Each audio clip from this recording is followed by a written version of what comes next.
안녕하세요. 드라마 센스입니다. 화려한 날들 5화 예고편 정말 충격적이었죠? 이지혁의 갑작스러운 계약 결혼 선언, 지은호의 가슴 찢어지는 눈물, 그리고 정보아의 미스터리한 등장. 온라인에서는 이미 난리가 났어요.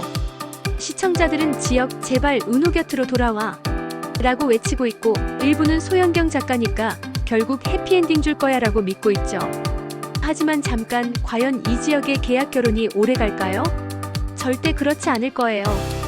왜냐하면 이 결혼은 처음부터 정보아가 제안한 사랑 없는 결혼이고, 이지혁도 계산적으로 수용한 임시 방편이거든요.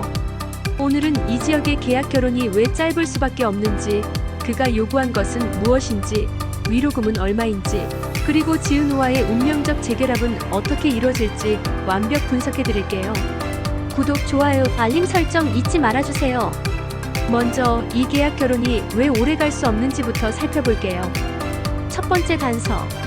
정보아가 특별 출연인 이유. KBS 공식 인물관계도를 보면 정보아가 아예 포함되지 않았어요. 고원의 배우는 이번에는 특별 출연 형태로 보이거든요. 이게 무슨 의미일까요? 정보아의 등장은 갈등을 만들고 빠질 가능성이 크다는 거예요. 소현경 작가의 과거 작품들을 보면 이런 단기 갈등 요소들은 보통 10에서 15화 안팎에서 해결되는 패턴을 보여왔어요. 정보아의 등장은 갈등의 불씨일 뿐 오래가지 않을 거예요. 더 중요한 건 정보아 자신도 이 결혼이 임시 방편이라는 걸 알고 있다는 거예요. 정보아가 먼저 사랑 없는 결혼을 제안한 것 자체가 이를 증명하죠. 특별 출연이라는 것은 드라마 제작진도 정보아 캐릭터를 장기적으로 가져갈 생각이 없다는 뜻이에요. 갈등을 조성하고 해결되면 자연스럽게 퇴장할 캐릭터로 설계된 거죠. 두 번째 단서, 정보아가 먼저 제안한 사랑 없는 결혼. 정보아의 절박한 상황을 보면 아버지가 여자에게는 절대 경영권을 주지 않겠다는 확고한 신념 때문에 빨리 괜찮은 남자 데려와.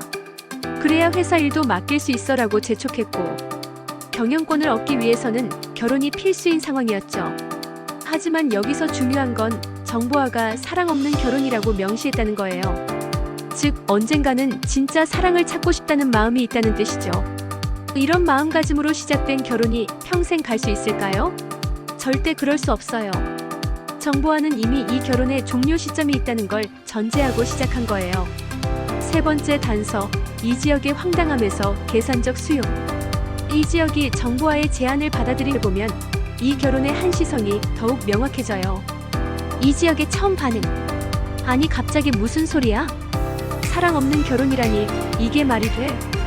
이지혁은 처음에는 완전히 황당했어요. 하지만 점차 현실적 계산을 하기 시작했죠. 이지혁의 절망적 상황을 보면 가르쳤던 오너 아들이 본부장으로 오자 퇴사한 상태, 이상철 아버지의 정년퇴직과 가족 경제 위기, 지은호를 사랑하지만 자기 형편상 현실적으로 불가능하죠. 정보아 제안의 현실적 이점은 즉시 경제적 문제 해결 가능, 새로운 사업 기회 획득, 감정적 부담 없는 계약적 관계. 여기서 핵심은 이지혁도 이를 계약적 관계로 본다는 거예요. 감정이 아닌 계산으로 받아들인 결혼이 어떻게 오래 갈 수 있겠어요? 이지혁의 마음속 목적은 명확했어요. 이 돈으로 재기해서 나중에 지은호에게 당당하게 돌아가자. 네 번째 단서. 이지혁의 구체적 요구 조건들. 이지혁이 제시한 요구 조건들을 예상해보면 그가 처음부터 이혼을 염두에 두고 있었다는 걸 알 수 있어요. 이지혁의 요구 조건들을 보면 먼저 경제적 조건은 결혼과 동시에 지급되는 상당한 계약금, 합의 이혼 시 추가 위로금 보장. 여기서 주목할 점은 합의 이혼 시 위로금이에요. 결혼하면서 이혼 조건을 미리 정한다는 것 자체가 이 결혼의 임시성을 보여주죠. 사업적 조건은 정보아 아버지 회사에서의 실질적 권한 보장, 건축 부자재 분야 새로운 사업 기회 제공, 독립적인 의사결정권 인정 등일 겁니다. 개인적 조건은 서로의 사생활 완전 보장, 감정적 강요 금지. 일정 기간 후 재논의 가능이 아닐까요? 일정 기간 후 재논이라는 조건이 결정적이에요. 이지혁은 처음부터 이 결혼이 영구적이지 않다고 생각했던 거죠. 이지혁이 정보아에게 말했을 거예요. 정보아 씨, 제가 이 결혼을 받아들이려면 이런 조건들이 필요해요.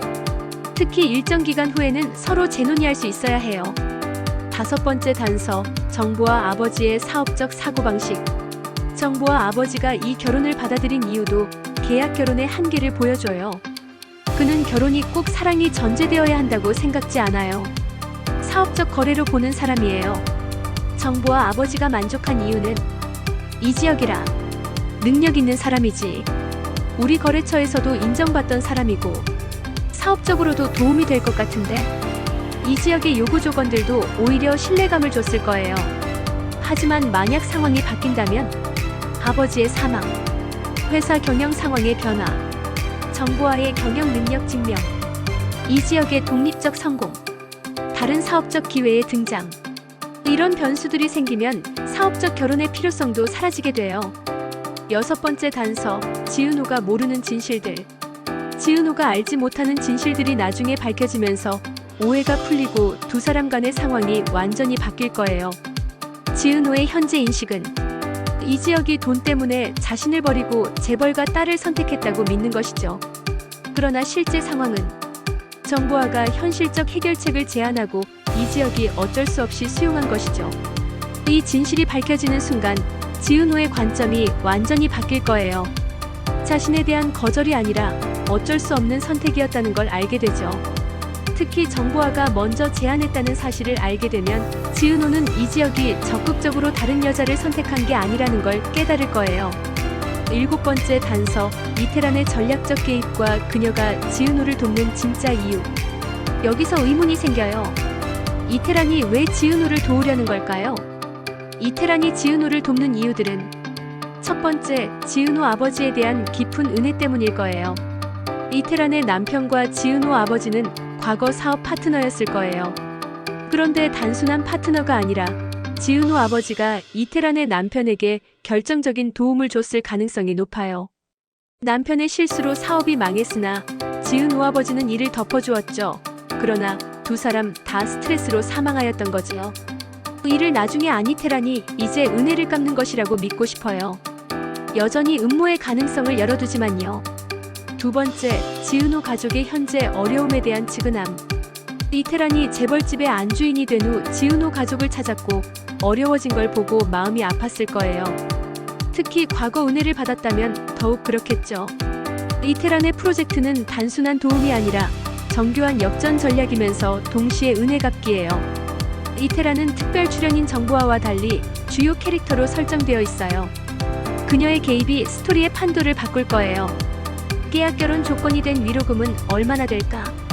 이 지역이 요구한 위로금을 분석해보면 상당한 금액일 거예요. 결혼 시 즉시 지급 10억에서 20억 원, 합의 이혼 시 추가 위로금 50에서 100억 원, 사업기회 제공 무형의 가치, 총 예상 금액 100억 원 이상. 이 정도 금액이면 이 지역 가족의 모든 경제 문제 해결, 새로운 건축 부자재 사업 시작 가능, 지은호와 당당한 관계 형성 가능, 정부와 아버지 입장에서도 유능한 인재를 통해 회사 발전을 이룰 수 있다면 충분히 투자할 만한 금액이죠. 이 지역의 계산도 명확해요. 이 돈으로 재기한 다음 지은호에게 당당하게 돌아가자. 이제 모든 단서를 종합해보면 이 계약 결혼이 왜 오래갈 수 없는지 명확해져요. 이후 1, 정보화가 특별 출연이라는 제작진의 설계. 드라마 제작진 자체가 정보화를 단기 캐릭터로 설정했어요. 이후 2, 정보화의 사랑 없는 결혼 전제. 정보화 자신이 이를 임시 방편으로 보고 있어요. 이후 3, 이 지역의 계산적 수용과 조건부 합의. 이 지역도 일정 기간 후 재논의 조건을 걸었어요. 이후 4, 양쪽 모두의 진짜 목적. 정보화 경영권 획득을 위한 수단. 이 지역 경제적 재기를 위한 수단. 목적이 달성되면 결혼의 필요성도 사라져요. 이후 5, 이 지역의 마음은 여전히 지은호에게. 오화에서 내 속을 누가 알아? 라고 외친 것이 증거예요. 이후 6, 이태란의 지은호 돕기로 지은호 자존감 회복. 지은호 아버지에 대한 은혜 갚기가 의외의 효과를 가져오는 거예요. 이후 7, 외부 변수들의 연쇄 반응. 지은호의 성장과 진실 발견. 정보화의 마음 변화 가능성. 경영권 문제의 새로운 해결책. 이후 8, 소현경 작가의 해피엔딩 패턴. 소현경 작가는 항상 진짜 사랑이 승리하는 결말을 준비해왔어요. 그럼 이지혁과 지은호는 언제, 어떻게 다시 만나게 될까요? 1단계 각자의 성장. 이태란의 프로젝트로 지은호 경제적 성장. 이 지역도 계약 결혼으로 가족 문제 해결과 자신감 회복. 2단계 업무적 재회. 지은호의 인테리어 프로젝트 확장. 건축 부자재 전문가 이지혁과의 필연적 만남. 아, 선배. 여기서 왜? 3단계 진실의 점진적 공개. 우연한 기회에 계약 결혼의 진실 발견. 정보화가 먼저 제안했다는 것. 이 지역의 어쩔 수 없는 상황과 요구 조건들. 선배가 나를 버린 게 아니었구나. 4단계 감정의 재확인. 업무 협력을 통해 서로의 성장 확인. 이 지역 은호가 이렇게 성공했구나. 지은호 선배도 힘든 상황을 이겨내고 있었구나. 5단계 계약 해지와 재결합. 정보화의 경영권 문제 해결 또는 마음 변화. 이 지역의 위로금 지급과 경제적 독립. 이제 정말 당당하게 은호에게 갈 수 있어. 시청자 여러분께 묻고 싶은 질문들. 여러분은 어떻게 생각하시나요? 정보화가 특별 출연이라는 점, 계약 결혼이 오래 갈 수 없다는 결정적 증거라고 보시나요? 이태란이 지은호를 돕는 이유, 어떤 것이 가장 설득력 있다고 보시나요?